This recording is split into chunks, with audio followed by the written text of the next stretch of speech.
Во насока на натамошна соодветна превенција од ширење на коронавирусот, владата на последната седница донесе заклучок да им се препорача на организаторите да ги откажат сите јавни собири до 6 март 2020 година.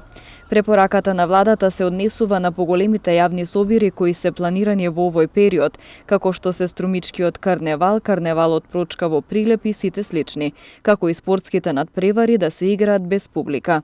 Истата препорака се однесува и на сите други поголеми забавни и културно-уметнички манифестации, како и на организатори на други јавни настани, своите одлуки да ги донесуваат врз основа на консултација и мислење на Комисијата за заразни болести.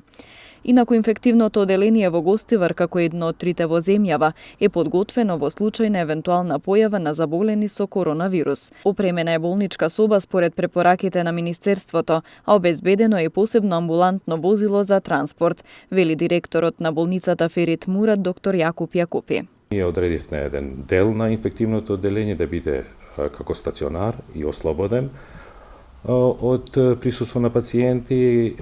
Организиравме служба која ќе биде во случај на појава организирана и која ќе пружа помош само во тој дел. Го обезбедивме потребниот материјал, по препорака од епидемиолошкиот центар во Скопје, го снабдивме инфективното оделение со стерилни ракавици, маски, шапки и стерилни мантили, така што во доволна количина. Исто така изградивме и план, од возниот парк, обезбедено е возило, друго, која би била за таа намена, што подразбира дека при евентуален транспорт тие возила треба да се одржуваат, дезинфицираат и изчистат за да бидат спремни за нареден транспорт. Но поради тоа што од Министерството сме избрани како регионален центар, од трите, Гостивар е еден од тие три, ние сме во постојана комуникација со началникот на инфективното оделение да бидеме спремни и подготвени за секоја евентуална појава. Во случај дека ние имаме потреба од кадар, ние имаме и специјализанти кои се на специјализација, кои би можели да ги ангажираме во секое време, а за ваков вид на пружење на помош се разбира дека Министерството ќе реагира со дополнителен кадар. Но ви велам дека сега моментално инфективното оделение работи така и на вас ви изгледа дека има само 3 кревета. Но во случај на прва појава, имаме налог, тоест планот е тако, одма инфективното оделение да се затвори, во смисол да се затвори за прием на обични инфективни болести, тие ќе бидат третирани други оделенија во болницата, а тоа ќе биде изолирано како карантин за таков вид на заболени од коронавирусот. Што значи дека ние може да згрижиме колку кревети имаме во инфективното оделение, да ги згрижиме сите наеднаш, а естествено еден по еден да бидат испратени во соодветната установа каде ќе бидат понатаму лекувани. Доктор Јакупи вели дека за среќа нашите граѓани кои живеат или работат во Италија во овој период не се враќаат дома, а од друга страна и на границите се преземени соодветни мерки за превенција. Ние имаме доста наши сограѓани кои работат во Италија, но интересно е дека моментумот сега не е момент на нивна враќање во Македонија и се надевам дека нема да има таков наплив. И насоките и советите се на луѓето да не патуваат без причина. Како што и на нас ни тврдат да не патуваме за надвор, така и на нив им се советува, им се дава совет да не патуваат. Затоа што собирањето во поголеми групи создава поголема можност за пренесување на инфекциите. Но не се надевам, сигурно сум дека државата и Министерството за здравство направи се што е во рамките на нашите можности, таа превенција се прави веќе и во влезните точки во државата. Било тоа по воздушна линија, патна и железничка. Сте информирани и гледате дека секој долет, секој пациент што влегува, тоест секој патник што влегува, се проверува. Као прв признак е температурата, но од тука натаму тоа дава првите симптоми и веќе секој пациент или секој патник што би влегол со висока температура веќе се оделува и се прават дополнителни испитувања да се исклучи присуството на таков вирус. На граѓаните им се препорачува да ги следат општите мерки на заштита, како одржување лична хигиена, поголема внимателност при подготвување на храната и слично.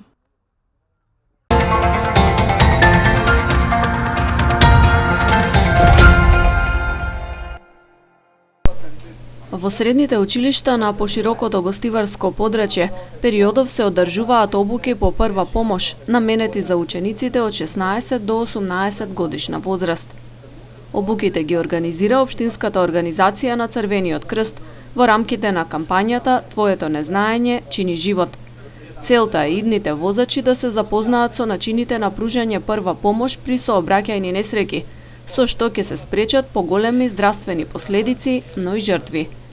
Предавачите на учениците им ги прикажуваат основите на срцево-белодробно оживување, правилата на излекување на повредени, постапки при крварење, скршеници и слично.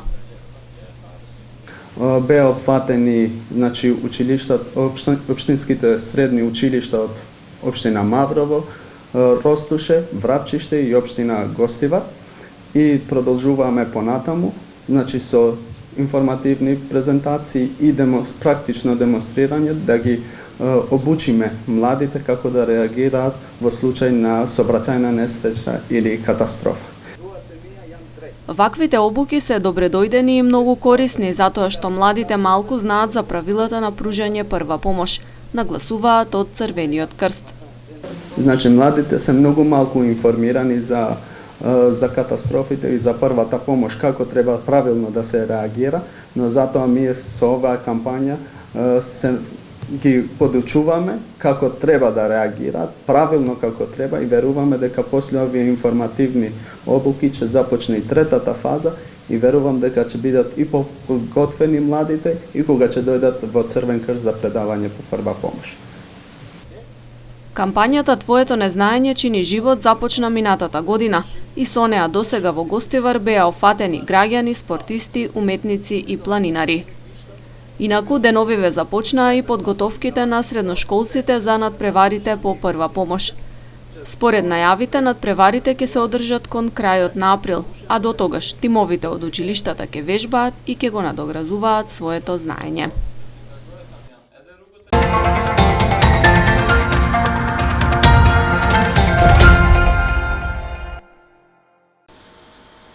Валентина Рујкова, мајка на 4 малолетни деца, очајно бара помош од државата. Со години трпи семејно насилство од незиниот сопруг кој тврди лошо се однесувал и кон децата. Таа е тетовчанка, а мажена е во Радовишко. 8 месеци колку што е кај својата мајка, не може да си ги види децата ниту да добие развод за кој има покренато постапка. После години трпење реши своето потресно сведоштво да го сподели со јавноста, надевајќи се дека ќе добие помош. Ме тепаше, не можев да дишим. Ме стегаше овде, на гушата имав црвенило, овде и овде ме тресна, децата плакаја. Второто дете Јован гледаше у кревет легнало. Што плачеш, мајка ти е луда. Најмалото женското плаче го фати за глава и го у кревет го гурна. На децата им кажуе све какви ги прави. Ретардирани, прости, да идете со козе, со овце. 11 годишно дете ги учи по дрва да идат дрвари децата мој. Он печали од нив. Нема врата на институција каде не тропнала и не побарала помош, но не може да свати кој го штити незиниот сопруг, кој покрај сите кривични пријави и времени мерки е старател на децата. Јас сум тепана.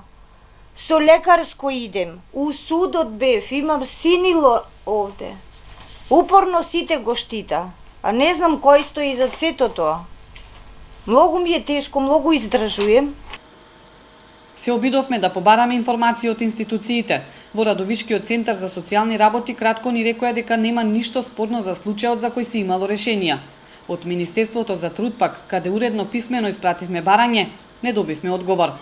Валентина не ја губи надежта дека ќе ја добие правдата и ќе се стави крај на оваа голгота низ која поминува, но сама вели тешко и оди, затоа ја моли државата да ја помогне да ја добие битката.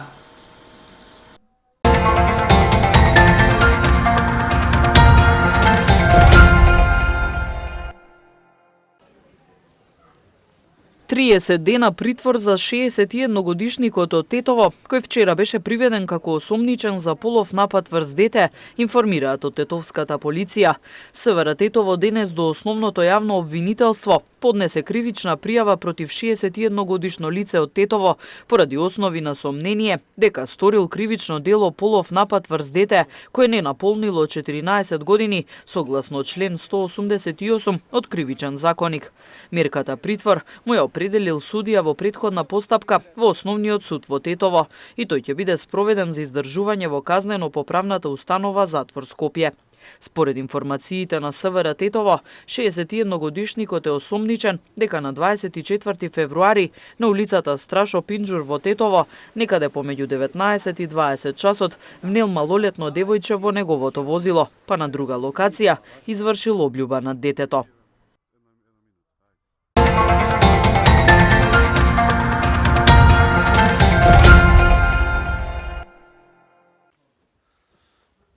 Од 2 март започнува големиот великденски пост. Постот трае вкупно 48 дена и е еден од најстрогите во годината. Овој пост започнува, рековме, годинава на 2 март и согласно типикот на православната црква еден од најстрогите постови во текот на годишниот циклус. Се пости согласно типикот од понеделник до петок без зејтин, сабота и недела на масло, празници на масло и единствено риба е благословено да се јаде на благовештение и на цветници. Отец Александар од Тетовско-гостиварската епархија објаснува што всушност представува постот и како правилно треба да се пости. Постот е љубовно воздржание, значи се воздржуваме од одредени типови на храна кои што ќе ни помогнат во духовниот живот, не затоа што храната е скверна, ами затоа што имаме послушност кон црквата, дека воздржувајќи се од таа храна, ќе достигнеме да се избориме со страстите. Телесниот пост е само еден аспект на постот, а духовниот пост пак представува борба со собствените слабости. Сите имаме одредени слабости со кои треба да се бориме, а борбата со слабостите доаѓа најнапред преку светата тајна исповед. Така што секој што пости треба и да се исповеда пред свештеник и од свештеникот ќе ги добие потребните лекарства, како што е секојдневна молитва, доаѓање на богослужба и од свештеникот ќе добие благослов кога и како да пристапува кон светата тајна причест. Постојат и одредени одстапки во зависност од животните околности на луѓето, како на пример за оние кои работат тешка физичка работа, бремените жени или болните.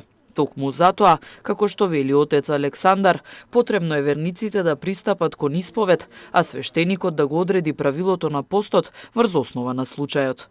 Бог да ни даде сили да ја поминеме добро оваа света 40-ница и да се удостоиме да се поклониме на светото Христово воскресение Великден.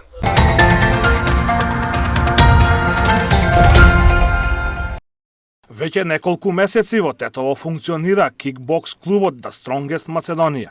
Во клубот членуваат околу 80 членови кои тренираат бокс и кикбокс под раководство на тренерите Ристо Штакле и Станислав Бојчевски. Клубот функционира под капата на Strongest Macedоnia, најдобриот кикбокс клуб во Македонија, кој воено организира и ММА борби. The Strongest Macedоnia се оформи во октомври 2019 година, во кој почна и се запишаја преку 50 млади членови, во кои имаме 3 групи. Првата група ни почнува во 5:15 со кросфит, втората група е деца до 15 години кои вежбаат кикбокс и третата група ни е од 7:15 кои вежбаат постари лица. Број над 80 членови, во кои некои доаѓаат да си вежбаат кросфит, некои сами си тренираат и некој со тренер.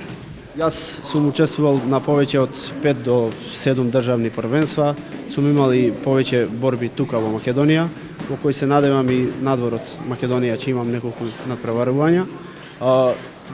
Децата тренираат сега почнаа. Ја мислам дека ќе извоиме многу добри членови, многу добри борци за во иднина. Клубот во следниот период очекува прием во Кикбокс Федерацијата на Македонија, пошто ќе следуваат и официјалните настапи на државните и меѓународни надпреварувања.